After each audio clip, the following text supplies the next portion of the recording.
Hey, amazing teachers! Scott here from Immediate Immersion. And let me just start with a question I already know the answer to. Are you still using conjugation charts to teach grammar? If so, I need you to do three things. First, back away from the chart slowly. Second, put down that red pen. Third, brace yourself because today we are lighting that bad boy on fire. Metaphorically, unless you're into performance art. This video titled Burn Your Conjugation Charts, Learn Grammar the Fun Way. And I'm dead serious because if your classroom still looks like a Latin monastery full of scribes memorizing verb endings, you're not just bored, your students are too. And possibly planning your demise. But here's the thing. You can teach grammar effectively without soul-sucking charts, tedious drills, or summoning the spirit of your high school Spanish teacher who said you must memorize all 57 forms of ser. We're talking stories. We're talking visuals. We're talking games that don't feel like punishment for existing. Let's dive into how to make grammar comprehensible, compelling, and actually fun. No worksheets harmed in the making of this video. Let's talk about storytelling, the ancient, noble art of making stuff up to trick people into learning. I mean, think about it. Before textbooks, before Google Docs, before that one kid who always reminds you what page you're supposed to be on, we had stories. We didn't survive as a species because someone drew the subjunctive mood on a cave wall. We survived because someone told a firelit, action-packed tale about Barry the Mammoth Hunter, who, let's be honest, probably had a 12% success rate, but 100% entertainment value. Barry no tenía un plan, pero tenía drama. So here's the question. Why are we still relying on lifeless grammar drills, dry as a stale churro, when we've got the magic of narrative right at our fingertips? Let's break down 3 dangerously effective storytelling strategies that make grammar unforgettable without ever saying the words subject-verb agreement again. First up, character chronicles. Grammar is dry. You know it. I know it. Your students definitely know it. So don't teach it. Cast it. Turn your verb tenses into characters with vibes. Present Penelope lives entirely in the moment. She's impulsive. She double books herself. She texts you, I'm here, while still brushing her teeth. Everything is now. I go, I eat, I vibe, I do not plan ahead. Preterite Pablo is your overly dramatic theater kid. He only talks about things that happened exactly once and exactly yesterday. Yesterday, I fell down the stairs and dramatically reached for my iced coffee as I died. Imperfect Isabella? She romanticizes everything. She's not telling a story, she's setting a scene. When I was a child, I used to eat cereal under the stairs while humming Shakira ballads. When students think of verb tenses as people with backstories, quirks, and maybe an astrology sign, they remember them. Suddenly, grammar isn't about rules. It's about who they are channeling in the story. Are they Penelope, Pablo, or Isabella? Boom! Tense mastery, no worksheet required. Strategy number 2, plot twist power. This is my personal favorite because chaos equals learning. Start with a chill little sentence. Let's say, El niño va a la escuela. Cool, present tense, boring but solid. But then, plot twist.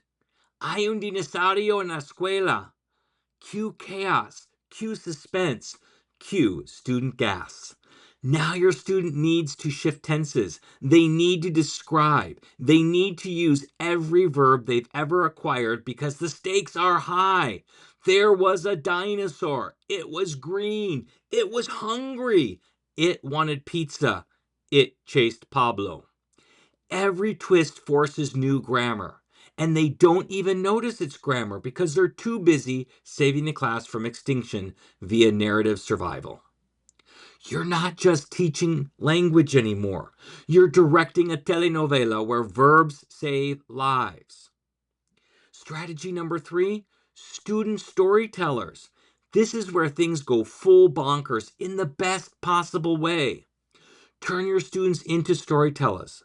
You give them a ridiculous premise like a potato becomes class president or a cat opens a taco truck, and then hand them a few verbs they have to include and let the chaos unfold.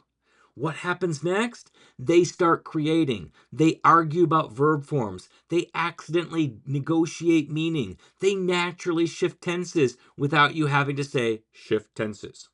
Best part? You laugh. They laugh. And somewhere between the sentient potatoes inauguration speech and the taco cat supply chain issues, they learn language.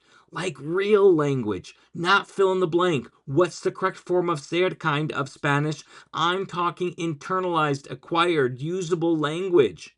So next time you're tempted to photocopy that grammar worksheet, don't.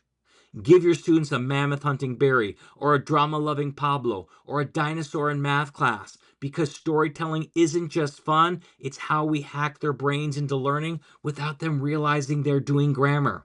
And honestly, that's the most satisfying teacher win of all. Okay, so here's the deal. Visual input is grammar's cooler, hotter cousin. It shows up late to the party, looks amazing, and somehow explains the past perfect just by raising one eyebrow. Because here's what your students don't do: stare lovingly at conjugation charts and whisper, "Be still, my heart. Look at those irregular yo forms." Nope. What does get their attention? Images, expression, movement, humor.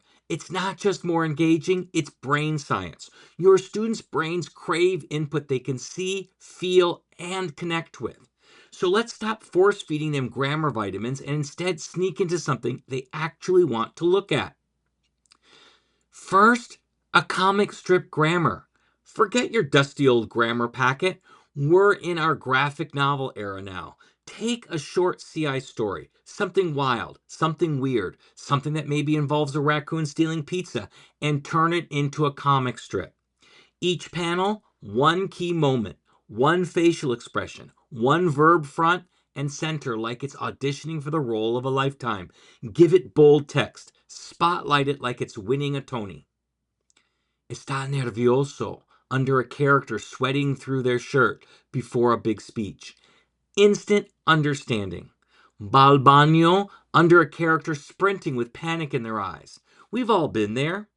Instant empathy and acquisition.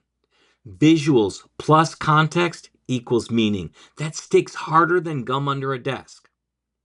Next up, meme grammar. You want engagement? You want grammar that doesn't make students cry inside? Make it a meme. One picture, one caption, one cultural moment of OMG, that's so me. A llama with wide eyes in the caption, cuando la profe dice, vamos a conjugar todos los verbos irregulares. Congratulations, you just taught subject-verb agreement and trauma bonding in one swoop. You don't even have to explain the grammar right away. Let the image sit. Let them laugh. Then hit them with, now let's talk about what's happening grammatically here. And suddenly they care. It's like reverse psychology, but make it pedagogy. Also, bonus points if their memes end up in the yearbook.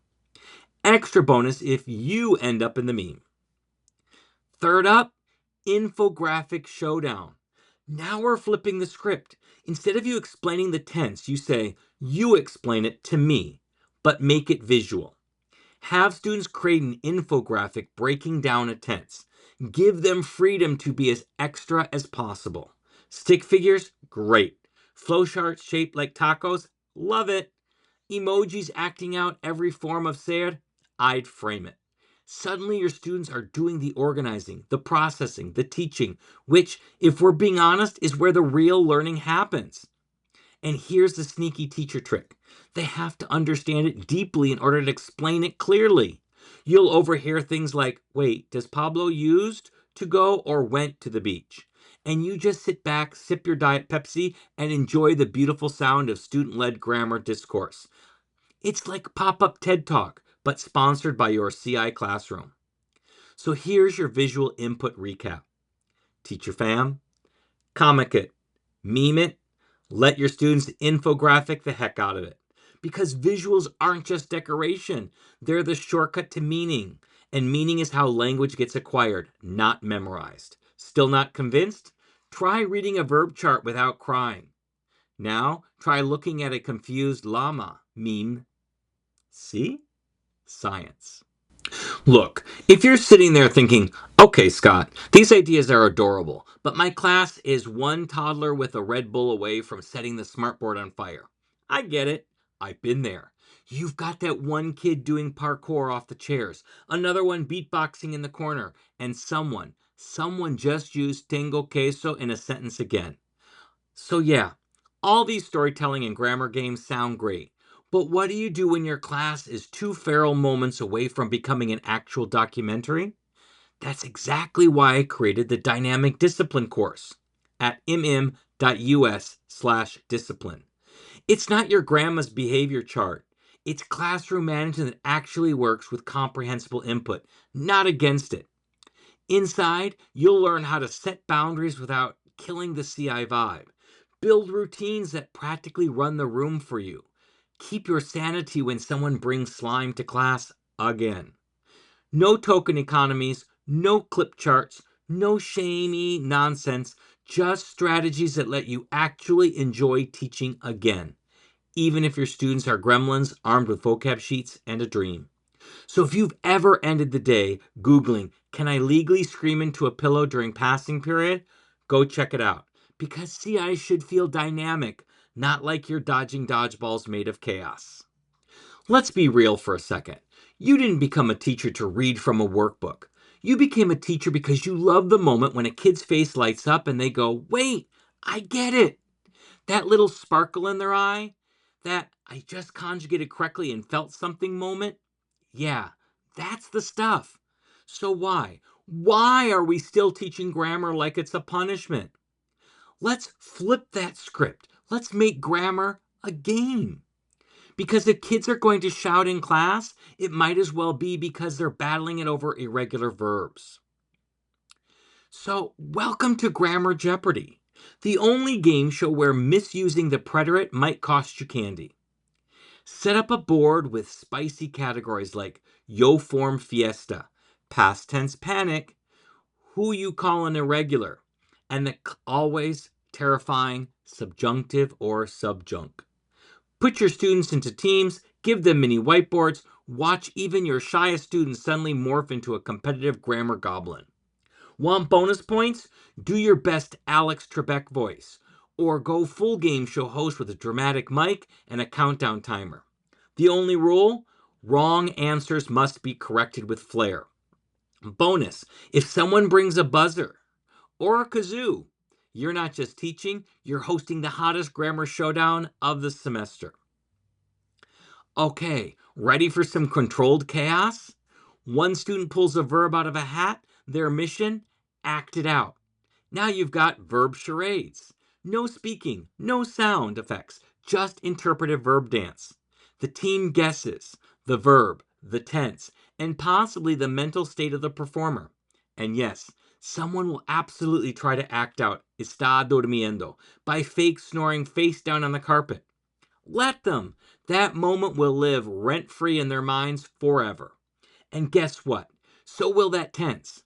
You're not just teaching grammar anymore. You're running a Broadway audition for Verbo, the musical. Grammar bingo? Who says bingo is just for grandmas and cruise ships? Welcome to Grammar Bingo, where the stakes are high and the verbs are high frequency. You make the cards, fill them with conjugated verbs, you call out full sentences. They listen, they hunt for the verb, they mark the square, they get dangerously competitive. You get repetition. They get listening practice. The winner gets candy, bragging rights, and maybe a crown if you're feeling theatrical. Bingo isn't just low prep, it's low-key diabolical. You're sneaking in input where they're distracted by the thrill of possibly yelling, bingo, before their rival does. So let's break it down. You don't need a worksheet. You don't need a stage. You need a game board. You need a student acting out Bal Bagno like it's the climax of an Oscar-winning film. Because when grammar becomes a game, students stop resisting it. They lean in, they take risks, they acquire without even realizing it. And hey, you might even have fun too. Remember fun? It's allowed. All right, we've done enough conjugating for one day. Let's land this grammar plane before someone tries to act out abed again. Use stories to sneak in grammar like a ninja with a lesson plan. Use visuals that scream meaning louder than a seventh grader asking, "Is this for a grade?" Use games that make even the quiet kids turn into competitive verb assassins. And for the love of your sanity, use classroom management that doesn't make you daydream about going off grid and raising alpacas. Grammar doesn't have to feel like dental work. It can be ridiculous. It can be joyful. It can be that one part of class where students say, "Wait, we're done already?" And it all starts with the moment you ditch the chart. That's when the magic begins. Want more survival strategies that actually work? Watch the next video, CI Strategies for the Overwhelmed Teacher. It's right here on the screen. And drop me a comment. What's the weirdest verb your students ever acted out in class? Bonus points if it's involved props, tears, or interpretive dance. See you in the next one. Happy comprehensible input.